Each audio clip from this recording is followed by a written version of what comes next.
بسم اللہ الرحمن الرحیم۔ السلام علیکم عزیز طلباء و طالبات، آپ دیکھ رہے ہیں مہر اجالا اکیڈمی، اور آج ہم کریں گے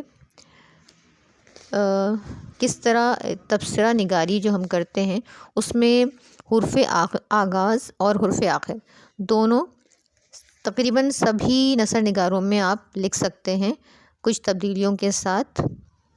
تو اگر ابھی تک آپ نے چینل کو سبسکرائب نہیں کیا تو جلدی سے مہر اجالا اکیڈمی کو سبسکرائب کر لیں اور ساتھ میں لگے ہوئے بیل کے آئیکن کو پریس کرنا نہ بھولیے گا، تاکہ آپ کو اس طرح کی ویڈیوز وقتاً فوقتاً ملتی رہیں اور آپ اس سے استفادہ کر سکیں۔ تو تبصرہ نگاری یا مضمون نگاری کی ہی ایک شکل ہے۔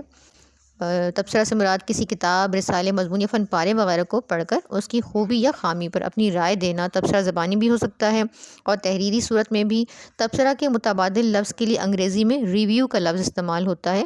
کتابوں کا مطالعہ ضروری ہے، یعنی اگر آپ پیپر کے لیے کر رہے ہیں تو ظاہر آپ نے صرف ہیڈنگس وغیرہ یاد کرنی ہوں گی، آپ کو بہت ساری کتابیں آپ نہیں پڑھ سکتے اس ٹائم پہ جب کہ آپ ایگزام کی تیاری کر رہے ہوں۔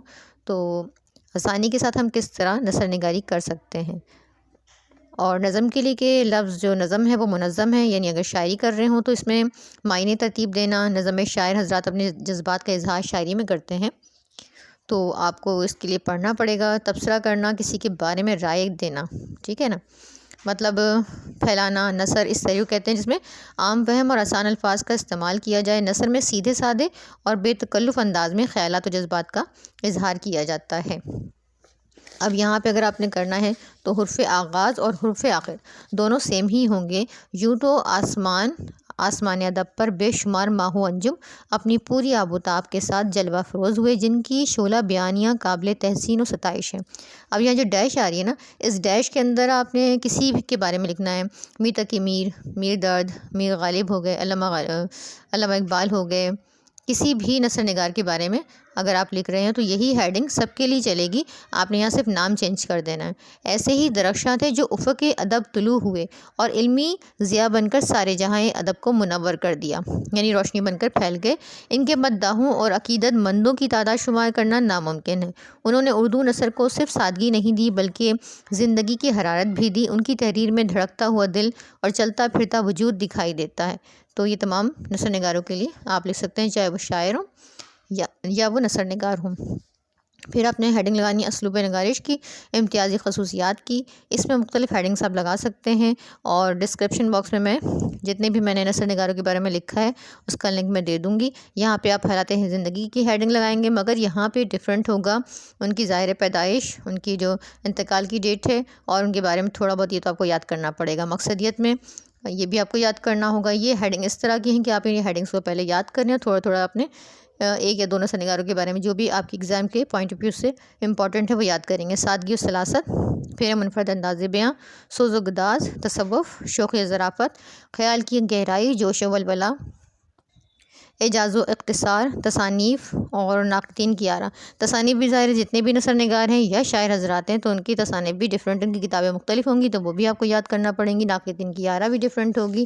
حرف آخر جو ہے وہ آپ سیم کر سکتے ہیں جو یہاں پہ بتا رہی ہوں میں۔ غرض یہ کہ اب یہاں پہ جو ڈیش نظر آ رہا ہے اس میں بھی آپ جس رائٹر کے بارے میں، جس نثر نگار یا جس شاعر کے بارے میں آپ لکھ رہے ہیں اس کا نام لکھیں گے، اور پھر آگے پورا پیراگراف اسی طرح ہے کہ ایک منفرد اور صاحب طرز نشر نثر نگار یا شاعر ہیں۔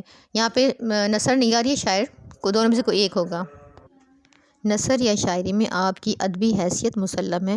آپ کی تحریروں میں وہ خوبیاں بدراجتم موجود ہیں جو کسی بھی ادیب و نثر نگار یا شاعر کو اوج کمال تک پہنچاتی ہیں۔ المختصر اردو نثری ادب یا شعری ادب کے لیے آپ کی بیش بہا خدمات قابل تحسین و ستائش ہے، جنہیں کبھی فراموش نہیں کیا جا سکے گا۔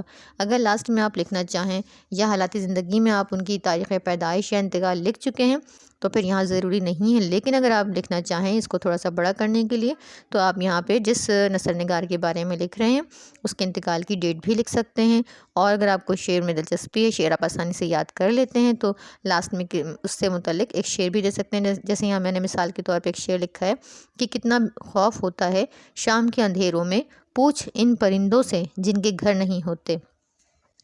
تو آپ لوگوں نے جو اچھے کامنٹس کرتے ہیں، آپ لوگوں کی کامنٹس سے ہماری حوصلہ افزائی ہو جاتی ہے، تو پلیز اچھے سے کامنٹس کر کے ضرور مجھے بتائیں کہ ویڈیو آپ کو کیسی لگی۔ اور اپنے دوستوں کے ساتھ بھی شیئر کریں تاکہ وہ بھی اس سے فائدہ اٹھا سکیں۔ سبسکرائب کرنا بالکل نہ بھولیے گا تاکہ آپ کو اس طرح کی ویڈیوز ملیں اور آپ فائدہ اٹھا سکیں۔ حرف آغاز اور حرف آخر، ٹھیک ہے، یہ دو، باقی جو بیچ میں جتنی ہیڈنگز ہیں وہ اس کا لنک ڈسکرپشن میں آپ کو مل جائے گا۔ اگلی ویڈیو تک کے لیے اللہ حافظ۔